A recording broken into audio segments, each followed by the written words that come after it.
Welcome to another Dev Diary. Today we're touching on Austria. And before I say anything else, please go read this. These are really well written. They have all the information you need. But if you hate letters and just want to watch things, either watch my video, which you are, thanks, stick around, I appreciate it, or go watch that video up there. Paradox does a really good job at explaining things without you having to read anything. If you choose to stick around, let's get going. If not, no hard feelings. Let's get right into things. So, Austria. Well, Austria. I guess the first thing everyone wants to know is the focus tree. So here we have a massive focus tree. I think it's so massive it doesn't properly fit on the screen. Barely, kinda, I'll pan around a little.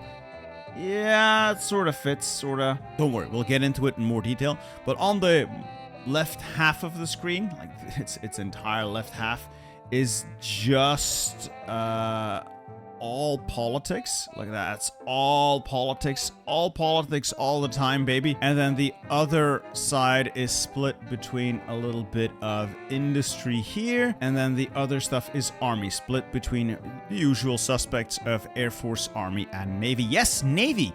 There are provisions just in case Austria managed to get their hands on a port to do some Navy stuff. Who knows, we might make Horthy proud again. Now, if you're interested in finding out just what Austria was about in the interwar period, long story short, political instability, economic crisis, political instability, and some more political instability. Yeah, it was not a good time to be Austrian. Read all about it in the Dev Diary itself. Suffice to say that almost every political party has their own paramilitary group, duking it out, and eventually, dictatorship. That's pretty much the grand summary of things. Now, on a more game-related topic, of course, we have the national spirits that reflect that. First off, widespread unemployment. Sounds familiar. It's not good either. Well, looks pretty terrible. Manageable, but not great. Phoenix Insurance looks actually reasonably well. So a little bit of stability, a little bit of political power, recruitable population. This is basically the government's insurance policy for soldiers. Anyone who wants to join the army gets a really good life insurance policy to take care of their family should they, Recovering from economic depression. Well, if that's recovery, I don't want to know what the depression was like, but it's not great. And then the Treaty of Saint-Germain-en-Laye. This is the Versailles, but for Austria. So all of those treaties after the First World War were named after the various suburbs of Paris where these various treaties were signed. So you have Versailles for Germany, Saint-Germain-en-Laye for Austria here, and Trianon for the Hungarians. I keep forgetting what the Turks got. Sèvres. They got Sèvres. So everyone had a really bad time, and this is how bad of a time Austria had it. So factory output cut in half. Facility construction speed, so think anti-air emplacements, air bases, that sort of thing, minus 100%. So I don't see you building anything anytime soon. Military factory construction speed, minus 75%. And now for the worst part. So long as this national spirit is active, conscription laws cannot be raised beyond volunteer only, units cannot be trained, disbanded, or have their templates modified. If you don't fix this, you die. Well, unless you somehow survive until July 16th, 1940, which you're not gonna, because you're gonna get annexed by Germany. More on that later. You are effectively hamstrung, crippled, useless, and the only way to play this game is going to be to focus heavily on the political branch. First, fix this massive stinker. And then more stinkers here, well, depending on what you want. Austrofascism, a different flavor of fascism. It was all the rage at the time. In this case, you got the Vaterlandische Front, which was the ruling party at the time. Very much fascist, yes, but of a different flavor to Germany's fascism or Italy's fascism, and that's why they're ranked as non-aligned instead of fascist, because the fascists in Austria are the Austrian branch of the German fascists. I've said fascist a lot, so YouTube is going to demonetize this, so I'm going to quickly plug my link down below. If you want the DLC, if you're interested in any of the Paradox games, check out my link down below. It gets you to the Paradox store. Same price as Steam. It gets you a Steam key. The only difference is I get a 12% commission on all sales made there. So just gonna go out there and say it. Yes, it contributes to the channel. YouTube is a fickle mistress, so sorry. Anyway, this is what we find ourselves starting out with the handsome Kurt Schnussig looking longingly into the distance. He sees the empire that Austria once was. No, did he care about being an empire? He very much cared about being in charge, though, so that's why he is part of the Vaterlandische Front and not of the DNSAP. But yeah, speaking of politics, you can see Austria is very focused on not being democratic or communist. Fortunately, we have trees for that, but it's going to take a little bit of work. And speaking of trees, that brings us to the historical air quotes path. Now, this is very much all extrapolation. We all know what happened to Austria. It stopped being Austria. So to get a historical branch, Paradox basically had to try and figure out what the goals of the leaders at the time were and work from there. This leads us to the totalitarian safety path, because everyone knows the best way to safety is signing away all your rights to a totalitarian regime. But now more on other things. Austria is rather authoritarian, but there's more than one kind of fascist. We start out as the non-aligned fascist, but we have like the fascists out there as well. In this case, the DNSAP, I keep forgetting what it's called. And as a result, you know, they have a lot of influence. You see, we start out with 50% support for them already. We neighbor Germany, who is pretty tough and strong, and Germany is going to make certain demands of us, and one of those demands that they will almost always make is that we install this guy. Looks a bit like an even nerdier, slightly more balding Nigel Farage. That man was not blessed in the looks department, but, you know, he got the drip uniform, I guess. Anyway, this is Arthur Seyss-Inquart. Germany will try to lean on your government. You do anything they don't like, they will try to lean on you, threaten invasion, and you get the option of installing this man as one of your advisors, which has some good effects, many bad effects, as you can see there. The big one is down here. The total army fighting strength required for Anschluss will be lowered by 100%. So for Germany to Anschluss Austria, those requirements will be changed from what they are now.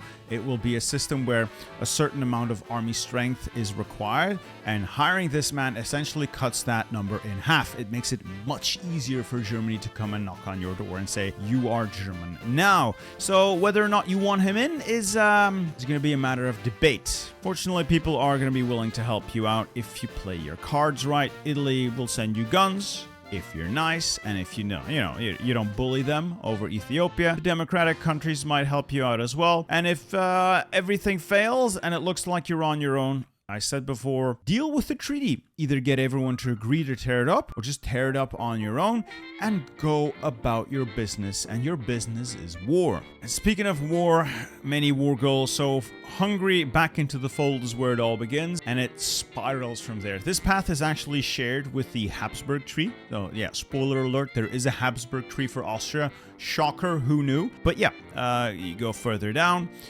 You either reform the Central Powers because you're just stuck in the 1910s, or you strength in numbers where you try to join the Axis, which is a little, weird since that's going to be your main adversary. But hey, if you're safe in their faction, why not? Many war goals, many interesting war goals. And on the right, under the Fondsmiliz, over here, these are all tied to trying to make Austria the Austro-fascist corporate state.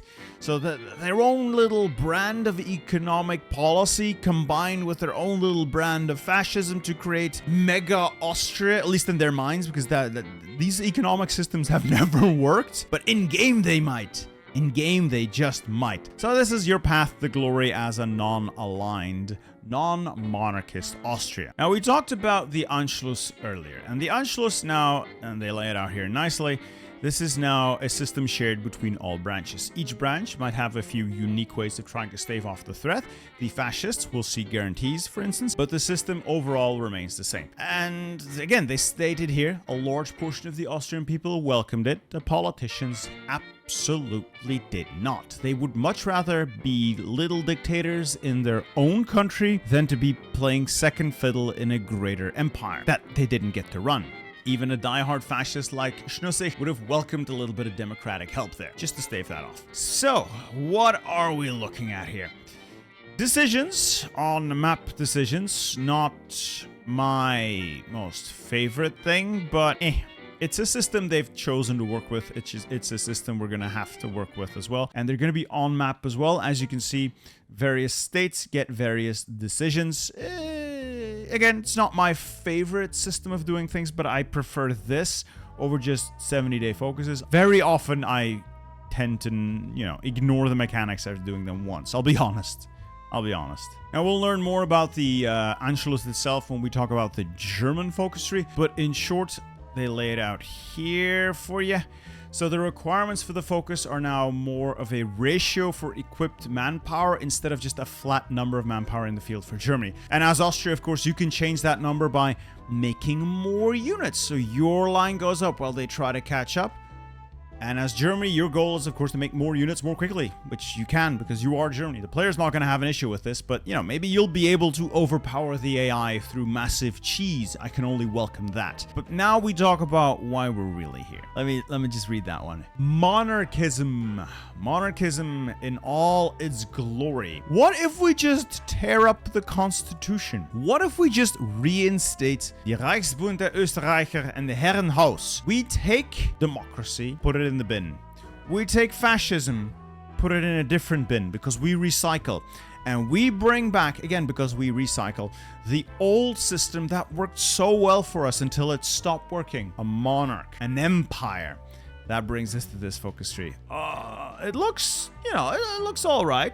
It looks all right, but we need a little closer look. A little closer look. I do get all hot and bothered looking at this. So this is, So we'll get two distinct choices as a monarchist playthrough. Legacy of an Empire, which is this branch where you do what Austria does and build yourself an empire with direct rule from Vienna. Or you go with the Danubian Federation. This is more of a sensible path that Austria could have taken if they had any brain power and more than a single brain cell at the top. First, create a faction, and you invite the other people to it. The other Danubian countries, people around the Danube. Hungary. I don't know if Czechoslovakia is going to count. They're somewhat close. Romania, Bulgaria, everyone around the Danube area gets an invitation, and maybe, we make some friends. We turn those friends into puppets, and from there we'll see. It's a more, federative approach. And of course, it all leads to a crusade on communism, as it should be. But we all want a closer look at that monarchism. So it starts with the Reichsbund der Österreicher, which I really don't know what that is. But I do know what the Herrenhaus is, the old Council of Nobility, and it will be reinstated. Screw democracy, we have nobles, and those nobles will then choose a king. There are two candidates. The obvious choice is Otto, the Habsburg prince. However, what if you don't have a Habsburg? What if the Hungarians have already stolen your Habsburg? We have a plan B called Ernst Rudiger Starhemberg. This man with the hat. This man. This is our spare. This is our backup noble. He's very interesting in his own right. I recommend you give him a quick Google search. We are here for Habsburgs, and Habsburgs we shall be. Otto von Habsburg, the King of Austria in all his mighty glory. Yes, magnificent. Now, Austria, as a monarchist, path will have different ways of getting around its rearmament. We've seen it work for the fascists. Why would it not work for the monarchist? In that case, let me give you a big bit of a zoom here. We can go with Legacy of an Empire, and then we simply rebelliously rearm. People may disagree, but those people are French and don't matter. So we will simply rearm anyway. After which we, of course, move on to our many war goals. So just looking at this at a glance, we're going to have many different options for war goals, including, the most straightforward one, demanding Hungarian submission. They'll either say no or you'll get a war goal, leading you on to subjugating the lands of old, giving you war goals on stuff you used to own and you would like to own again, as you do. The Silesian question is obvious. You want Silesia back. They took it from you. You're going to take it back. Controlling the subjects. Let me just pan that here. We got the Royal Alliance, reform the central powers and strengthen numbers. Now, this is obvious. Strength in numbers is Axis. you try to join the Axis. Reform the Central Powers. This is probably something that's never going to pop up when you play historical, but in multiplayer or a historical gameplay could be interesting to go for World War I Round 2. But the Royal Alliance is interesting. What royal house are we going to ally with? The ones in the region, I mean, it could be Bulgaria. They're still royal. It could be Romania. Super interesting. I doubt, there's a lot of love lost between the Romanians and the Austrians, but it's a big royal house in the area. Maybe you'll make an alliance with the British. They are still, vaguely monarchists. I'm curious. I'm very curious. And of course, there's more stuff over here. It's all pretty vague, so I'm not sure what all of it does. Half of it's in a language I barely understand, but it's very fun to repeal the Adelaufhebungsgesetz. Ja, ganz genau. In short, you have a lot of empire building to do, and I'm looking forward to it. I just noticed that... Look at that! Reclaim Habsburg. Now, how are we going to reclaim those lands of old? Of course, we could do the military side, straight up annex them. But why annex when you can simply bully people into giving up? So in this case, if we're going to subjugate Poland, we have to be fully independent. Yes, great. Poland has to be fully independent. Yes, great. You get a 30-day ticking event, and during that time, they will become an Austro-Hungarian vassal, and you can affect it by having yourself either staging a rally, which I assume is a decision, or you have a non-aggression pact with them, so you can take a little bit of a diplomatic action to get that to happen. And then we can further boost our chances by doing what I assume are other decisions, and they clearly lay it out here for you. To get these other things, you first have to have a border with the country. I don't know if they mean a direct border or if a vassal's border also counts. Not sure. But then they tell you which things you need to do to have a better chance. And while we're busy subjugating people, we also have the opportunity to put some more Habsburgs in place. The world could always use another Habsburg. Let's put one in Hungary. Let's put one in Czechoslovakia. The Habsburgs come from a region that is now in Switzerland. They have a very long history. They predate Switzerland as it is. This effectively demands the Swiss not to give up that region, but to be annexed by. I think this is a bit much. I could see the Swiss coming to an agreement on your ancestral lands if you got a big-ass army. I don't see the Swiss signing away their independence because Habsburg's on the throne and he has a big army. I'd say the Swiss would very much like to hold on to their mountains and they would fight tooth and nail over them. But the fact that they thought about it is cool. Like these wild annex everyone with a button focuses and decisions, maybe a bit much. Now, I do like my monarchist power fantasy, don't get me wrong. I think this is just a bit too much here. Bit too much. I thought this would be a little more restrained. I have opinions. I may be wrong, but I have opinions. And then we come to the more restrained portions of the tree. Democracy. This is Democracy Manifest. We adhere to the treaties. We want a little bit of democracy. Well, let's see what we can get. Now, looking at the democratic portion of the tree, there is a little bit of overlap with the Danubian Federation, and the rest of it is focused very much on seeking support from, your guarantors. Getting the French to actually honor their word. Massive challenge. Big props to anyone trying to rely on the word of the French or the British to be worth anything. Ballsy move.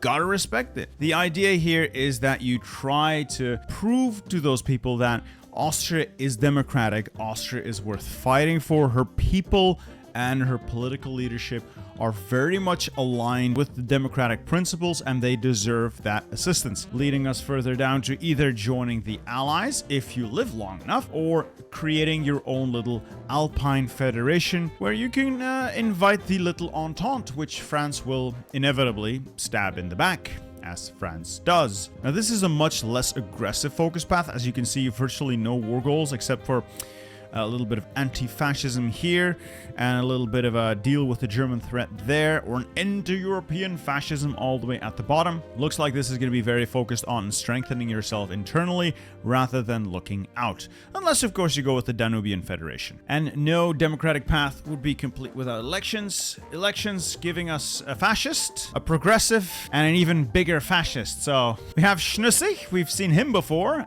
He's willing to do anything to remain in power. We have Karl Renner, who is, I believe he was already a chancellor or a prime minister, whatever they call it. He was in charge in the period where Austria was actually fairly democratic, so he makes sense. And then we have Vincent Schumi.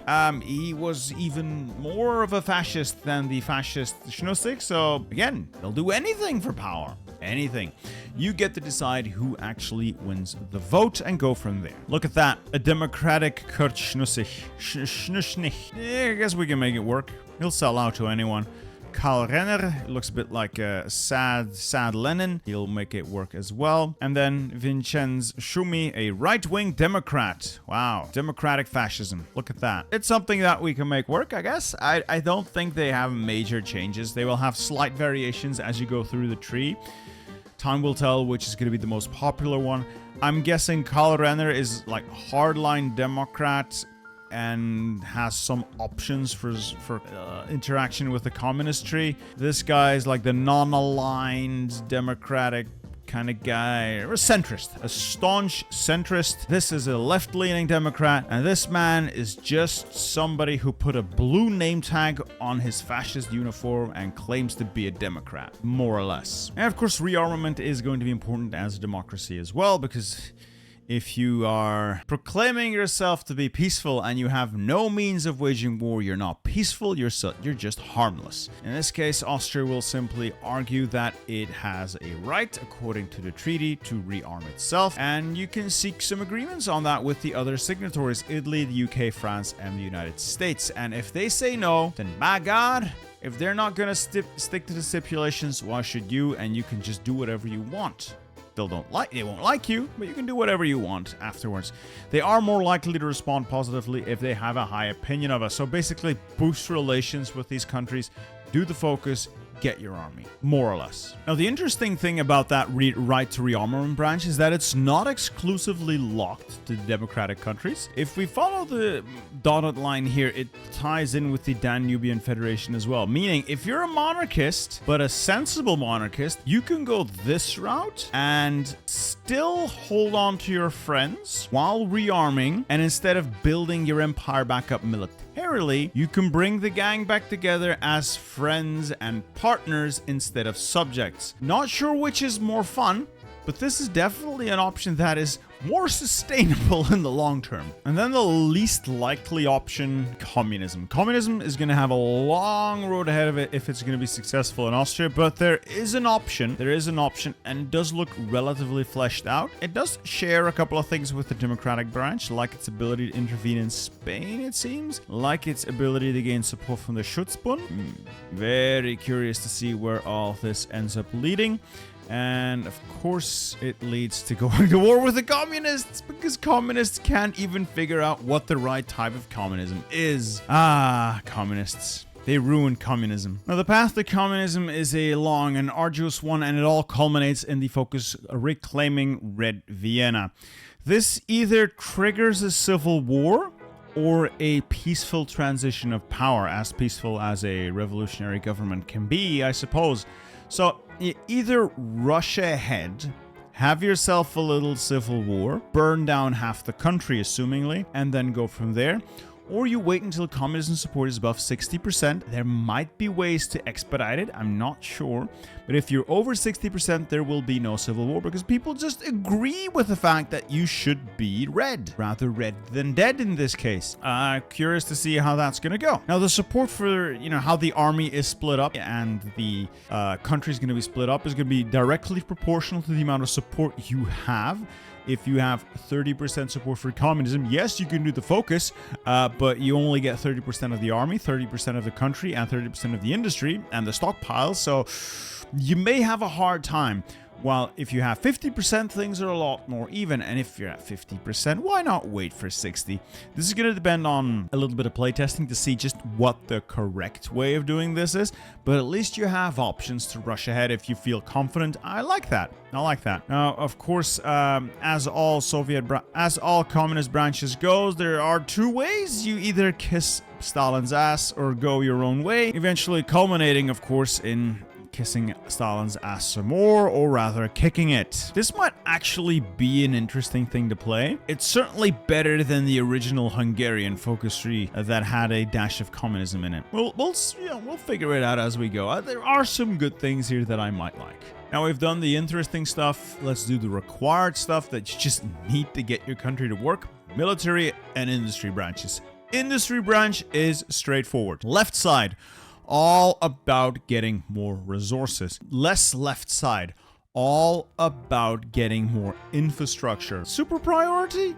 Don't think so, but economic resuscitation. All of this is going to work on reducing those horrible penalties you start out with and building it back up from there. And then on the right side, this will give you civs. This will give you the path to having more of an industry, sort of supercharging your industry in, maybe not supercharging, just, drip feeding you more factories than you can build them. So you gotta do it. You gotta have an industry if you're gonna wage any kind of war, and this is your path to that industry. And we all know how these army branches are focused. So if the Österreichische Luftstreitkräfte, your Air Force branch, as we all know and love, with your various bonus here, like honestly, brutally honest, haven't touched any of this, but brutally honest, I can already tell I will most likely not use half of this. Then the army branch, we all do this because this is where actual good stuff is. Most of it's going to be ignored.